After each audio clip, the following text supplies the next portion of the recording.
तो दोस्तों आज की वीडियो में हम दी ब्लैक नाइट के पार्ट 2 को एक्सप्लेन करने वाले हैं। अगर फर्स्ट पार्ट को आप लोगों ने अब तक नहीं देखा तो पहले उसे देख ले, नहीं तो ये पार्ट आपको समझ नहीं आएगा, जिसका लिंक मैंने ऊपर आई बटन और डिस्क्रिप्शन में भी दे दिया है। अब हम देखते हैं कि 5-8 को ये इन्फॉर्मेशन मिलती है कि ऑक्सीजन जनरेटिंग यूनिट को ए जोन में भेजा जा रहा है, जिसे रोकने के लिए डिलीवरी मैन की पूरी टीम वहां पहुंचती है। वो उन सभी को मारकर पूरे जनरेटिंग यूनिट को ब्लास्ट कर देते हैं। ये सुनकर मिस्टर रियो बौखला जाता है। फिर रियो अपने फादर से मिलने जाता है। चेयरमैन उनसे कहते हैं कि मैंने सुना है तुमने डिफेंस कमांड से लोगों की बायोडेटा मांगी थी, आखिर तुम करना क्या चाहते हो? मिस्टर रियो कहता है कि ए जोन में सभी को शामिल नहीं किया जा सकता, इससे सिस्टम ओवरलोड हो जाएगा। हम इतना ऑक्सीजन नहीं बना सकते, इसीलिए मैं चाहता हूँ कि च्योनम्योंग ही ए जोन को चलाए, न कि यहाँ की निकम्मी सरकार। लेकिन चेयरमैन कहते हैं कि ए जोन में हर सांस लेने वाले इंसान को जगह दी जाएगी, फर्क नहीं पड़ता कि वो रिफ्यूजी हो या कोई और ये काम तुम गवर्नमेंट को ही करने दो तो बेहतर है।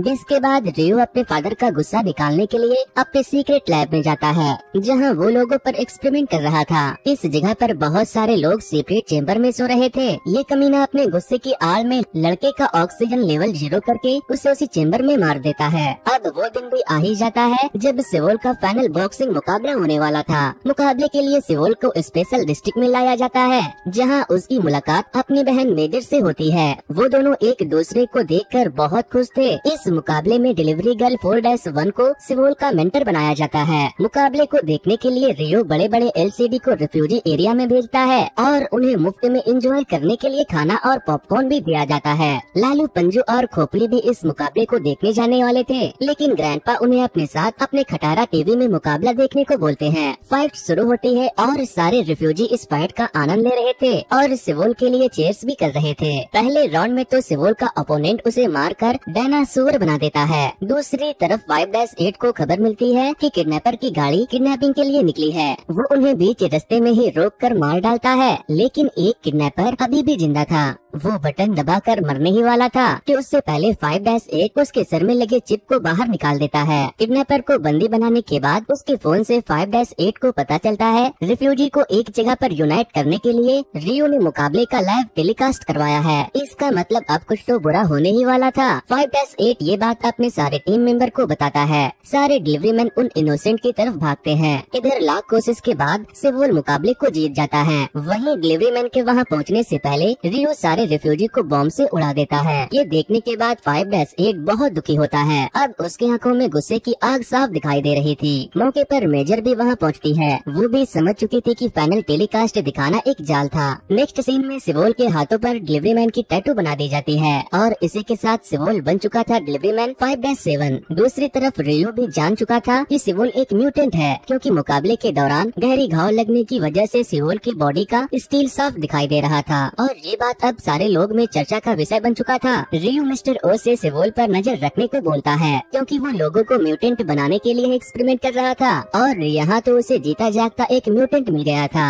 डिलीवरी मैन 3-3 उस बंदी बनाए गए किडनैपर को बहुत टॉर्चर करता है और उससे पूछता है कि बता कमीने तुम लोगों का आगे का प्लान क्या है, लेकिन वो कमीना अपना मुंह से एक भी सच नहीं निकालता। जिसके बाद डिलीवरी मैन टीम की एक बैठक बुलाई जाती है, जिसमें 5-8 बोलता है कि अब सब कुछ साफ हो चुका है कि रिफ्यूजी को ए जोन में जगह नहीं दी जाएगी, हमें सभी रिफ्यूजी को अलर्ट करना होगा। फिर वो लोग मिस्टर रियो को उठाने का प्लान बनाते हैं। इसी दौरान मेजर इंसिडेंट पे डिस्कशन करने 5-8 से मिलने आती है। 5-8 उस किडनैपर का फोन मेजर को देता है और कहता है कि इसके अंदर काफी इंक्रिप्टेड फाइल है, अगर आप इसे निकालने में कामयाब होती है तो बहुत कुछ मालूम लगाया जा सकता है। दूसरी तरफ सेवोल अपने नए घर में जाता है, जहाँ उसे बहुत सी सुविधाएं दी जाती है। वहाँ उसे मिलने मेजर आती है और कहती है कि मुबारक हो छोटे, तुम तो डिलीवरी मैन के ड्रेस में बहुत जच रहे हो, लेकिन तुम्हारा म्यूटेंट होना अब राज नहीं रहा, इसीलिए थोड़ा अलर्ट रहना। फिर जब सेवोल डिलीवरी देने निकलता है तो उसे रास्ते में उसके 3 दोस्त भी मिलते हैं। सेवोल उन्हें देखकर बहुत खुश होता है और फिर वो चारों उसी ट्रक में घूमने भी जाते हैं। अगले दिन सेवोल खूब मेहनत करता है और शाम को मेहनत करने के बाद वो 5-7 से मिलने जाता है। वो उससे पूछता है ये तुम किसे बांध कर रखे हो और इसकी हालत इतनी बुरी क्यों है? 5-8 बताता है कि वो उसी गैंग का आदमी है जिसने तुम्हारी बहन को मारा था और जब तुम मुकाबला लड़ रहे थे तब सैकड़ों रिफ्यूजी बॉम्ब ब्लास्ट में मारे गए। 5-8 एट सिवोल को सारी जरूरी बातें बताता है और रियो से लड़ने में साथ देने को बोलता है क्योंकि वो एक म्यूटेंट था।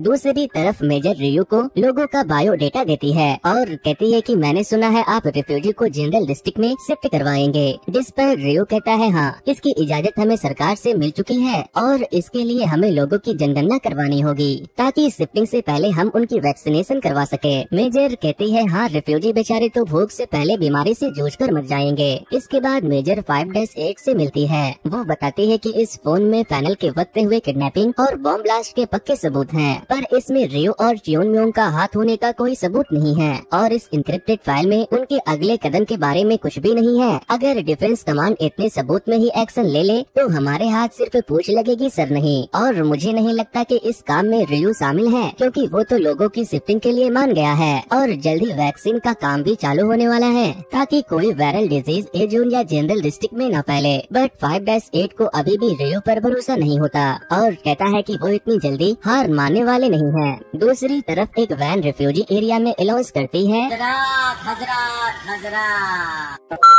सरकार की रिलोकेशन राइट में आप रिफ्यूजी भी शामिल है। आपको जनरल डिस्ट्रिक्ट या एजोन में रहने से पहले आपको अपने मेडिकल रिपोर्ट्स जमा करवाने होंगे और जल्दी से जल्दी वैक्सीन करवाना होगा। इसीलिए सारे रिफ्यूजी वैक्सीन लेने फौरन कैंप में पहुंच जाते हैं। इसी दौरान 5-8 के सीक्रेट अड्डे पे कुछ लोग घुस आते हैं और वहां मौजूद कुछ लोगों को मारकर कैदी बनाए किडनैपर को वहां से छुड़ा ले जाते हैं। सभी डिलीवरी मैन उन्हें रोकने के लिए उनसे फाइट करते हैं और इस फाइट में बहुत से लोग मारे भी जाते हैं, लेकिन वो किडनैपर किसी तरह से वहाँ से भाग निकलते हैं। फिर वो सीधा अपने सीक्रेट अड्डे पर जाते हैं। यहाँ उसकी हालत काफी बुरी थी, इसीलिए वो ड्रावर से एक फोन निकालकर मिस्टर ओ को इमरजेंसी मैसेज करते हैं। जब मिस्टर ओ वहाँ आते हैं तो वो किडनैपर कहता है कि टीम को वहाँ भेजकर हमें छुड़ाने के लिए आपका बहुत बहुत शुक्रिया, जिस पर मिस्टर ओ कहते हैं लेकिन मैंने तो कोई टीम वहाँ भेजी ही नहीं थी और उसे फौरन शूट करके मार देते हैं। तभी 5-8 और मेजर वहाँ आकर मिस्टर ओ को अरेस्ट कर लेते हैं। इससे हमें ये पता लगता है कि उस किडनैपर को छुड़ाना, वो लड़ाई, वो मारे गए डिलीवरी मैन सब फेक था।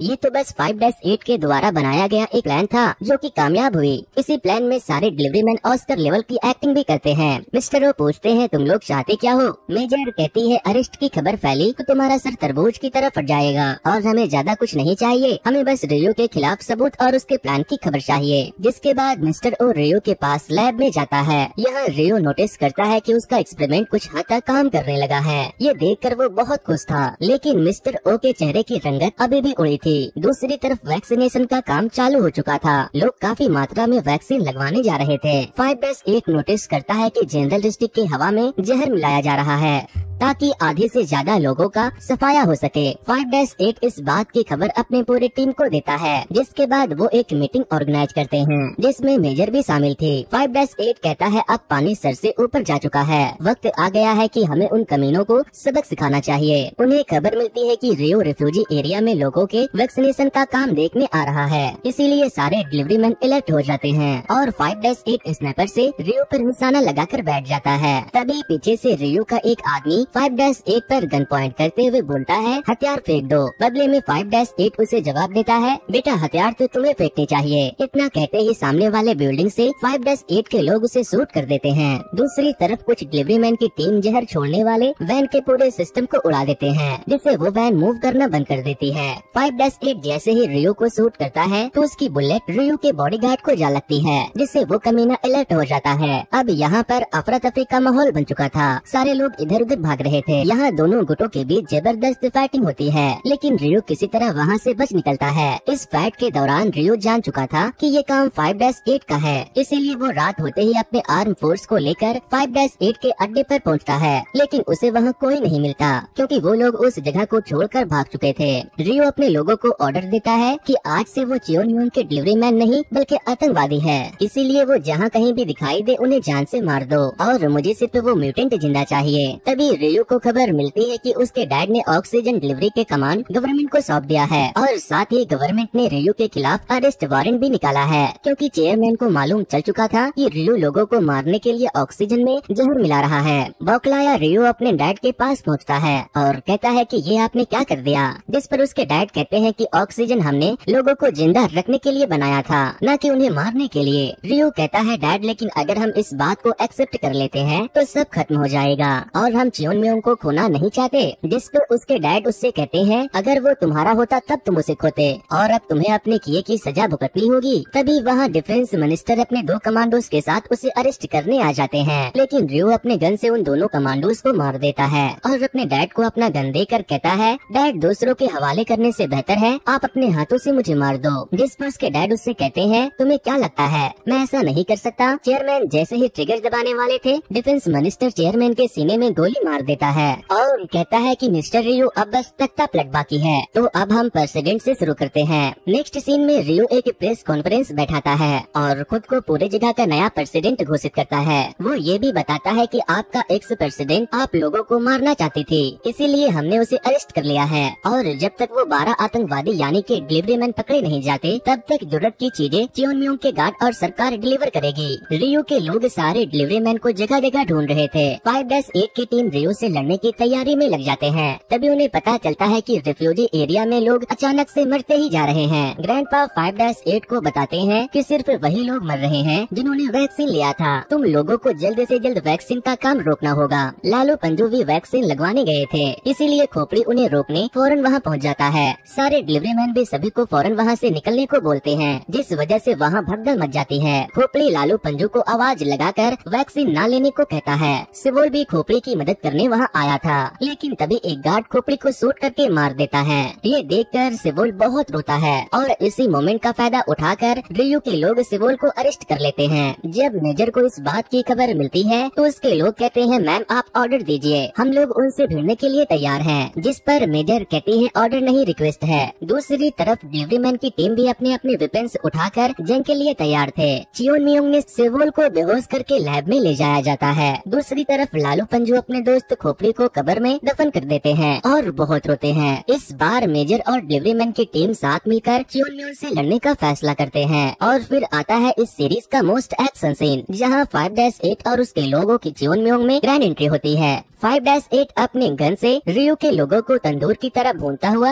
आगे की तरफ बढ़ रहा था। तभी उसका साथ देने मेजर भी वहाँ आ जाती है। एनीवेज मेजर और 5-8 की टीम उन हरामियों को कुत्ते वाली मौत मारती है। मेजर कहती है कि तुम रियो को देखो, मैं प्रेसिडेंट मैम को छुड़ाती हूँ। अंदर रियो सिवोल के ब्लड को अपने अंदर ट्रांसफर करवा रहा था ताकि वो एक म्यूटेंट बन जाए और उसकी रेयर डिजीज ठीक हो जाए। लेकिन तभी उस बेचारे को खबर मिलती है कि उसके अब्बू जल्दी उसके पास आ रहे हैं। बाहर की फाइट सीन देखकर मुझे मूवी कम और पबजी वाली फीलिंग ज्यादा आ रही थी। अंदर एंटर करते ही वो लोग सबसे पहले मिस्टर ओ को मारते हैं, जिसके बाद 5-8 रियो के लैब तक भी पहुंच जाता है। दूसरी तरफ मेजर डिफेंस मिनिस्टर के चमचों को मारते हुए प्रेसिडेंट तक पहुंच जाती है और फाइनली वो डिफेंस मिनिस्टर को भी अरेस्ट कर लेती है। अब सीन शिफ्ट होती है रियो पे। वो सिवोल को लेकर अपने कंट्रोल रूम की तरफ भागता है और 5-8 से कहता है सरेंडर कर दो वरना मेरे साथ साथ सभी मरोगे। ये कमीना चियोन म्योंग के साथ साथ स्पेशल डिस्ट्रिक्ट में भी बम एक्टिवेट कर देता है। अब फाइनली 5-8 और रियो की बात फेस टू फेस होती है। रियो व्हील चेयर पर बैठा सिवोल के सर पर गन पॉइंट करके 5 को सरेंडर करने को बोलता है, लेकिन जैसे ही सिवोल का चेयर थोड़ा मूव करता है 5-8 रियो को शूट कर देता है। अब सारे डिस्ट्रिक्ट में अफरा तफरी का माहौल बन चुका था। सारे लोग वहाँ से बाहर की तरफ भागते हैं। 5 और मेजर भी सिवोल को कंधे पर लेकर वहाँ से बाहर निकल आते हैं। तभी चियोन म्योंग में एक जोरदार धमाका होता है, जिसमें चियोन म्योंग के साथ साथ रियो भी समाप्त हो चुका था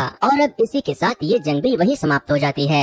सीरीज के एंड में हम देखते हैं कि गवर्नमेंट ने जनरल, स्पेशल और कोर डिस्ट्रिक्ट वाले सिस्टम को हटाकर सभी को इक्वलिटी दे दी है। अब से पूरी कोरिया सिटीजन एक जैसी जिंदगी जिएगी। कुछ साल बीतने के बाद अब सब कुछ नॉर्मल होने लगता है। सिवोल भी अब 5-8 की तरह एक ब्रेव डिलीवरी मैन बन चुका था और अच्छी बात तो ये थी कि कोरिया की मिट्टी में नमी धीरे धीरे फिर से लौट रही थी। हवा भी अब पहले से साफ हो चुका था और इसी के साथ ये सीरीज यहीं पर एंड हो जाती है। तो दोस्तों ये सीरीज आपको कैसी लगी हमें कमेंट करके जरूर बताना। वैसे दोस्तों ये मेरा नया यूट्यूब चैनल है, अगर आप लोग इस चैनल पर पहली बार आ रहे हो तो इस वीडियो को लाइक करके मेरे नए यूट्यूब चैनल को जरूर से सब्सक्राइब कर दे। सो वेल गाइस, आज की वीडियो में इतना ही। Thanks to and good bye.